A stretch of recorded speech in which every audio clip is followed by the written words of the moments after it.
প্রিয় ছাত্রছাত্রীরা, এখন আমি তোমাদের খাদ্য গ্রহণ, শক্তির চাহিদা ও সংশ্লিষ্ট সমস্যাগুলি নিয়ে আলোচনা করব।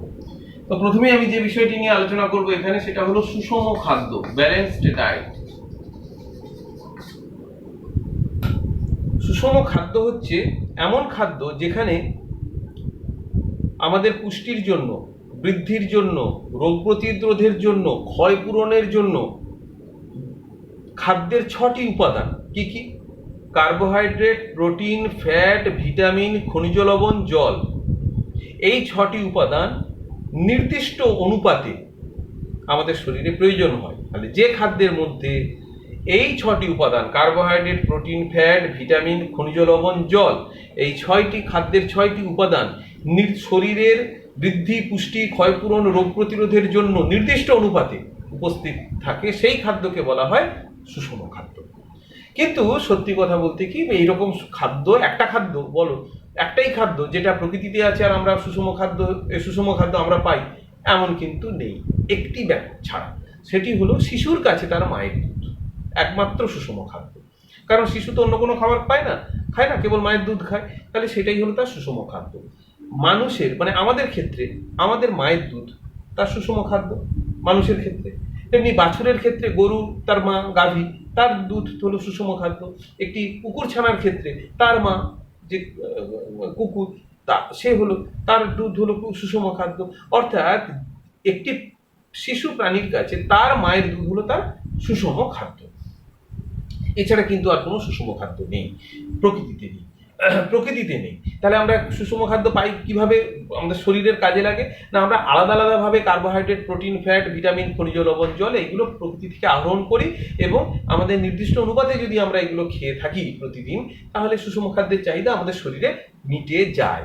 এইভাবেই আমরা সুষম খাদ্য পাই। তবে কিছু কৃত্রিম খাদ্য আছে যেগুলো দোকানে কিনতে পাওয়া যায়, সেই সব কৃত্রিম খাদ্য অনেক সুষম খাদ্য বলে বলা হয়। আমি জানি না কতটা সুষম, তবে সেগুলো বলা হয় বিজ্ঞাপনে যে সুষম খাদ্য। অর্থাৎ তাতে ওই কার্বোহাইড্রেট, প্রোটিন, ফ্যাট, ভিটামিন, খনিজ লবণ, জল এগুলো নির্দিষ্ট অনুপাতে মেশানো থাকে বলে বলা হয়। তাহলে সুষম খাদ্য, আদর্শ সুষম খাদ্য বললে হবে একমাত্র মায়ের দুধ, শিশুর কাছে তার মায়ের দুধ। এরপর আমরা আসবো BMR, যাকে বলা হয় বেসাল মেটাবলিক রেট, সংক্ষেপে BMR বা মৌল বিপাক হার, বাংলায় বলা হয় মৌল বিপাক হার। এটা কি না, একজন সুস্থ প্রাপ্তবয়স্ক ব্যক্তি তার হালকা খাদ্য গ্রহণ করার পর কত ঘন্টা না, 12 থেকে 18 ঘন্টা পর, একজন সুস্থ পূর্ণবয়স্ক ব্যক্তি হালকা খাদ্য গ্রহণ করার 12 থেকে 18 ঘন্টা পর আরামদায়ক পরিবেশে অবস্থানকালে, আরামদায়ক পরিবেশে যদি তিনি থাকেন, সম্পূর্ণ শারীরিক ও মানসিক সুস্থ অবস্থায় থাকাকালীন তার শারীরবৃত্তীয় কার্যগুলো পরিচালনা করার জন্য, শারীরবৃত্তীয় কাজ কি কি? এই শ্বসন, রেচন, বৃদ্ধি ইত্যাদি, কোষের মধ্যে যা যা শারীরবৃত্তীয় যেসব বিক্রিয়াগুলো চলছে, পুষ্টি, এইগুলো পরিচালনা করার জন্য ন্যূনতম, মিনিমাম যে পরিমাণ শক্তির প্রয়োজন হয়, তার হারকে, শক্তি উৎপন্ন হয়, যে পরিমাণ শক্তি উৎপন্ন হয় তার হারকে বলা হয় মৌল বিপাক হার।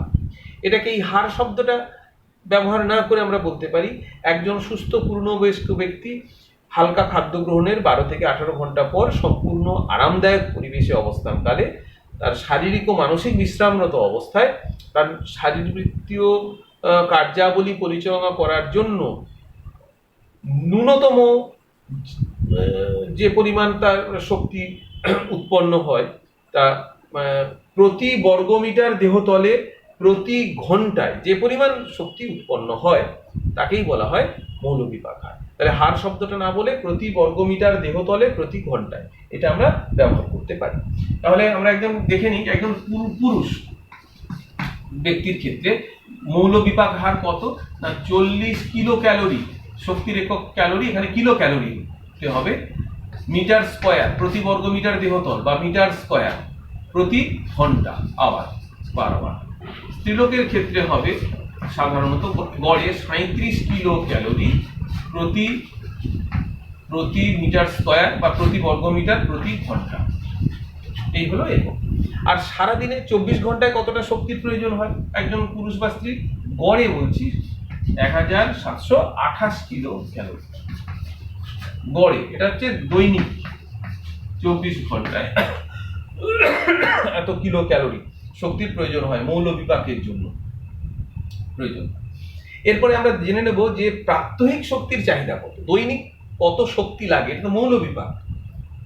প্রাত্যহিক শক্তির চাহিদা সেটা আমরা যদি দেখি তাহলে বলবো যে পুরুষের ক্ষেত্রে প্রাত্যহিক শক্তির চাহিদা একজন 50 থেকে 55 বছর বয়সী পুরুষের ক্ষেত্রে হালকা যিনি পরিশ্রম করেন তার ক্ষেত্রে 2730 কিলো ক্যালোরি। একজন স্ত্রীলোকের ক্ষেত্রে এটা হয় 2230 কিলো ক্যালোরি। আমরা গড়ে বলতে পারি 2500 থেকে 3000 কিলো ক্যালোরি। একজন পুরুষ আর স্ত্রীলোকের ক্ষেত্রে গড়ে এটা 2500 থেকে 3000 কিলো ক্যালোরি দৈনিক শক্তির চাহিদা। পুরুষের 2730 আর স্ত্রীলোকের ক্ষেত্রে 2230, পূর্ণবয়স্ক একজন স্বাভাবিক স্ত্রীলোকের। এরপরে আমরা আসবো বিভিন্ন বিপাকীয় গোলযোগগুলো যেগুলো হচ্ছে সংশ্লিষ্ট সমস্যাগুলো। এর মধ্যে প্রথমে আসা যাক হাইপার থাইরয়েডিজম। হাইপার কথার অর্থ বেশি, তাহলে থাইরয়েডিজম মানে থাইরয়েড গ্রন্থি গলায় রয়েছে এখানে। থাইরয়েড গ্রন্থি থেকে যদি বেশি পরিমাণে থাইরক্সিন ক্ষরিত হয় তাহলে যে সমস্যা হয় সেগুলো হচ্ছে হাইপার থাইরয়েডিজম। এতে প্রধানত যেটা হয় বিএমআর এই বেড়ে যায়, আর গলগণ্ড রোগ হয় বা গয়টার ইংরেজিতে বলে, গয়টার রোগ হয়, ফুলে যায় গয়টার রোগ হলে। হাইপোথাইরয়েডিজম, হাইপো মানে কম, অর্থাৎ থাইরয়েড গ্রন্থি থেকে থাইরক্সিনের ক্ষরণ কমে যাওয়া। এক্ষেত্রে হয় শিশুদের ক্ষেত্রে ক্রেটিনিজম, শিশুদের হয় ক্রেটিনিজম রোগ হয়। বড়দের ক্ষেত্রেও হয় মিক্সিডিমা রোগ হয় ক্ষেত্রে।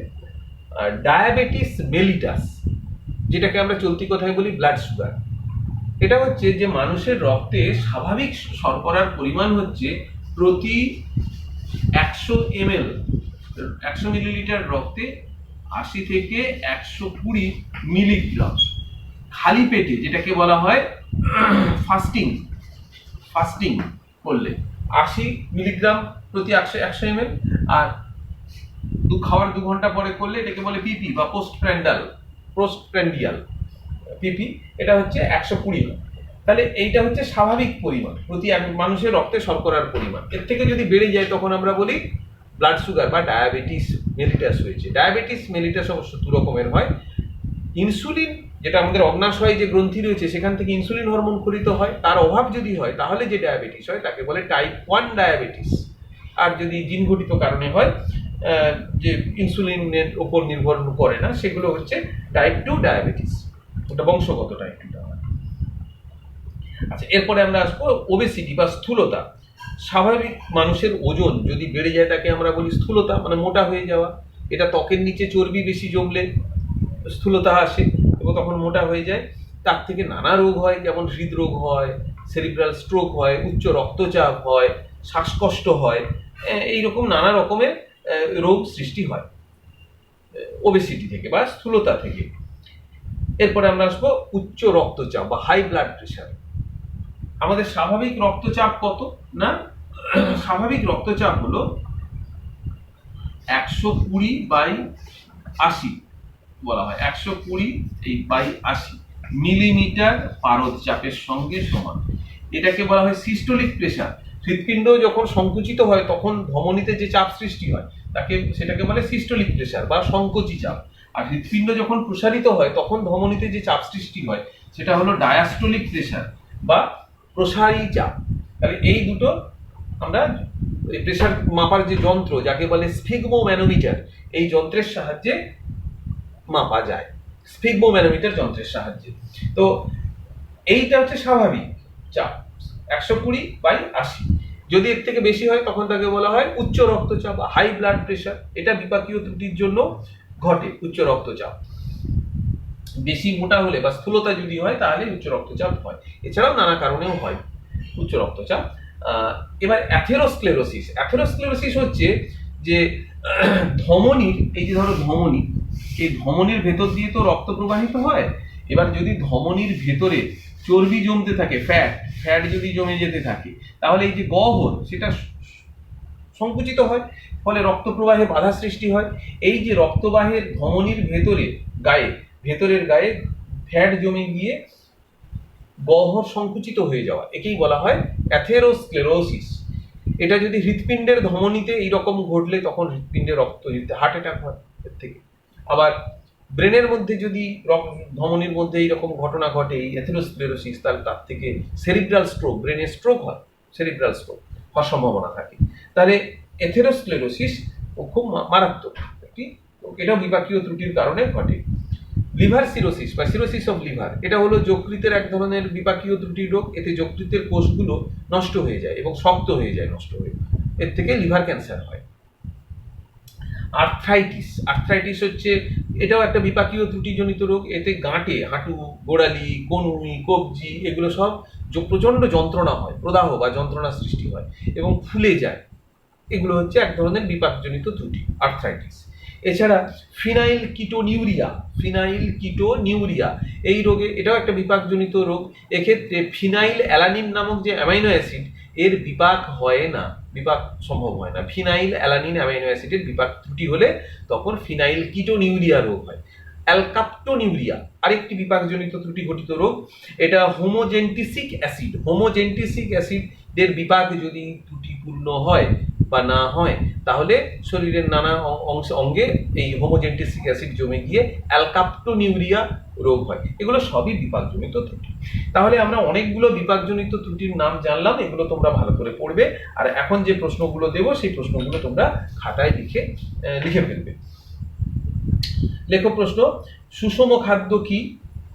একটি প্রাকৃতিক সুষম খাদ্যের নাম লেখো। দ্বিতীয় প্রশ্ন, বিএমআর এর সংজ্ঞা দাও। একজন প্রাপ্তবয়স্ক পুরুষ ও মহিলার বিএমআর কত?